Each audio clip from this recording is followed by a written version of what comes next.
Hello, and I'm in Paris today, and I've been to Place Vendôme to see the new high jewellery collections. Now, Paris is buzzing this week because it is Couture week, and in fact the jewellery houses show their collections alongside Couture, which makes a lot of sense for houses like Chanel or Dior, who both have Couture and jewellery. But this trend to have both together has increased in the recent years as other houses have signed an agreement with the Chambre Syndicale de Couture to show their jewellery collections alongside the Couture collections. As I was walking around Place Vendôme, I was thinking about how it is that Paris has managed to maintain this tradition of making jewellery, and I think the same goes for Couture. And I know there's been an active move in the industry to try and keep alive the skills and crafts that make Couture possible, and it's the same for jewellery, where generations of jewellers have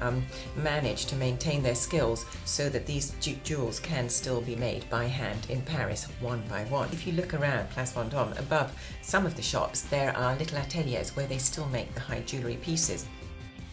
At Vuitton, and Vuitton have only been making high jewellery for a few years, they have decided to have a very Parisian theme, and it's actually called Escale à Paris, which means a stop in Paris. And it's the story is a nighttime stroll around Paris, and I love the piece that is representing the traffic with the red lights at the back of the cars and the white at the front, and they're all trailing up towards the Arc de Triomphe, and of course the red lights are rubies and the white lights are diamond. But there was something else at Vuitton that really caught my eye, and Marc Jacobs a few seasons ago sent down the catwalk a completely spherical evening bag, and it was studded with Swarovski crystals. Now, Vuitton have actually made it in real diamonds, and they're sort of yellow cognac-y coloured diamonds and white, and it's in an entirely set in gold. And this incredible creation is worth 800,000 euros, and I'm sure it will find a buyer. Now, Chanel, for them, 2012 is a very important year because it marks the 80th anniversary since Madame Chanel created the first diamond jewellery collection. At the time, the world was in a deep economic recession, and Chanel, who was just such a forward thinker and so brave, she decided that, instead of sticking to convention and what everybody else was doing, so when times are dull, drawing your horns, she did the opposite and created a collection of magnificent diamond jewellery.